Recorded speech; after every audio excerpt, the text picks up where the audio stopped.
Olá, vamos então continuar aqui com a nossa lição de número 7.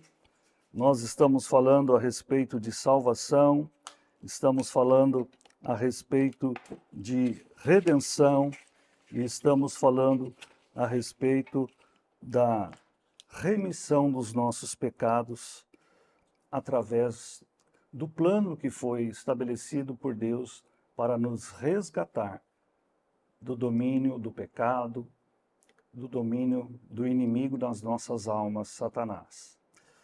E nesta segunda parte da aula, eu gostaria de falar um pouco sobre a redenção. Redenção, quando você busca no dicionário o que significa essa palavra redenção, você vai descobrir que ela está fazendo menção ao pagamento de um preço para resgate. Mais ou menos trazendo uma ideia para os nossos dias, um exemplo não muito bom, mas vamos usá-lo só para nosso entendimento. Se uma pessoa foi sequestrada e o sequestrador, ele acaba então colocando um preço para libertar aquela pessoa, e quando se faz o pagamento deste preço, a pessoa é liberta.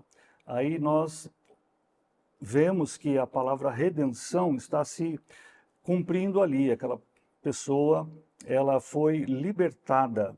Por isso, a palavra redenção tem este aspecto, que nós, na esfera espiritual, nós somos resgatados do domínio do pecado e do poder das trevas, mediante o pagamento de um preço para nos resgatar. A palavra do Senhor vai dizer que nós éramos servos do pecado, porque na nossa condição de pecadores, que nascemos pecadores, nós fazíamos todos os desejos do pecado, porque o pecado habita na natureza humana. A palavra do Senhor vai dizer lá em João 8,34, diz: em verdade vos digo, essas são palavras de Jesus, todo aquele que pratica pecado é servo do pecado. Veja bem, todo aquele que pratica pecado, não está dizendo todo aquele que peca, porque a palavra do Senhor vai deixar muito claro que pecado é algo inerente a nós, porque somos pecadores. Nós vamos, lamentavelmente, vez ou outra, cometer atos de pecado. Porém, a prática do pecado é algo que Deus condena. É saber que nós não devemos fazer algo e acabarmos fazendo e repetindo, aquilo se torna uma prática. Por isso, todo aquele que pratica pecado, ele na verdade ele é servo, e a palavra servo em grego dá a ideia de escravo, ou seja, todo aquele que pratica pecado, ele é escravo do pecado. Por isso, Jesus Cristo nos comprou. Até porque, vou aqui fazer rapidamente uma analogia, se você estudar um pouco a respeito dos costumes dos tempos bíblicos, naquela época, uma pessoa, por N situações, ela poderia se endividar e ela poderia acabar se tornando alguém que ficasse endividada a ponto de ter que se tornar escrava mesmo. Talvez ela contraiu uma dívida tão grande, ela ali deu os seus bens e mesmo assim não foi suficiente para saldar aquela dívida, e aquela própria pessoa acabava se tornando escrava do seu credor. Isso tinha uma série de leis e regulamentações. Estou dizendo isso por quê?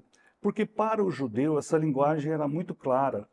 Quando Jesus disse que aquele que pratica pecado, ele é servo do pecado, ele é escravo do pecado, para eles isso é muito claro. Ou seja, é por conta de uma dívida que vai se acumulando cada vez que a pessoa praticava atos pecaminosos, essa dívida ia aumentando e ela vai se tornando cada vez mais escrava do pecado.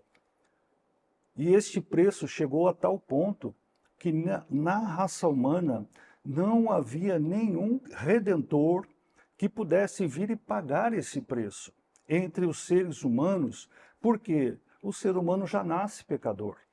Por isso, o plano de Deus foi, por intermédio de Jesus Cristo, que se ofereceu para nos resgatar. Ele se fez homem, habitou entre nós em figura humana, viveu uma vida aqui sem pecado, e ele então se torna o nosso redentor, o nosso resgatador, dando a sua própria vida em nosso resgate. Ele pagou o preço da justiça de Deus, que exigia que um sangue de um inocente fosse derramado para resgate, para pagamento. Quero lembrar que naqueles tempos bíblicos, pelo fato de o homem pecar e ele mesmo não ter que logo se sacrificar a própria vida para resgate, para pagamento dos seus pecados, se sacrificavam animais que eram inocentes. Mas aquele sacrifício não era um sacrifício perfeito.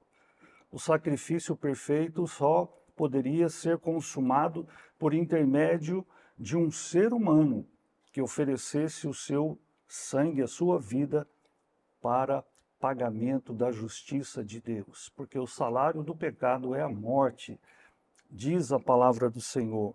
Por isso, Jesus Cristo pagou a nossa dívida.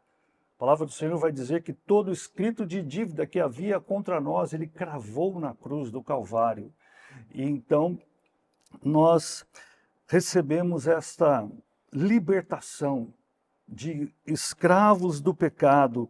Nós agora estamos livres. Por isso que redenção, ela é a essência da salvação.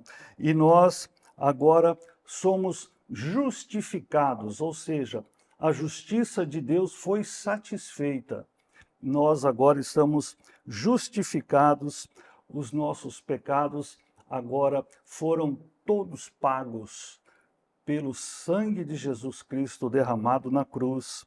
Nós então devemos nos apropriar disso, tomar posse desta salvação, e a palavra do Senhor vai dizer, olha, você deve fazer isso com a sua boca. E isso é muito importante, lembrando que no reino espiritual também as palavras têm poder. E lá no capítulo 10 de Romanos, nos versos 9 e 10 ali, você vai encontrar esta orientação que Paulo dá na carta aos Romanos, que nós devemos então reconhecer Jesus como nosso Senhor e Salvador, que nós devemos confessá-lo com a nossa boca, crer com o nosso coração, para que sejamos salvos. Isso é uma apropriação. Você autoriza com a sua boca Jesus Cristo a entrar na sua vida. Você declara que Ele agora, Ele é o dono da sua vida, porque Ele pagou o preço do seu resgate diante de Deus. E agora você passa a ser propriedade exclusiva de Deus. Você fala, puxa, mas eu era propriedade, escravo de um, passei a ser escravo de outro. Pois é, mas antes éramos escravos do mal, do pecado, de Satanás. Agora nós temos um novo dono, e esse novo dono é o nosso Deus maravilhoso que nos ama, quer o melhor para a nossa vida. E isso vai nos trazer certamente uma paz interior. Quando Jesus Cristo vem habitar em nós, nós vamos passar a desejar ter uma vida de santidade, uma vida que vai se tornando cada vez mais agradável a Deus durante a nossa caminhada, e nós também vamos querendo conhecer mais esse Deus, participar da igreja, estar em comunhão com os irmãos, e isso é maravilhoso.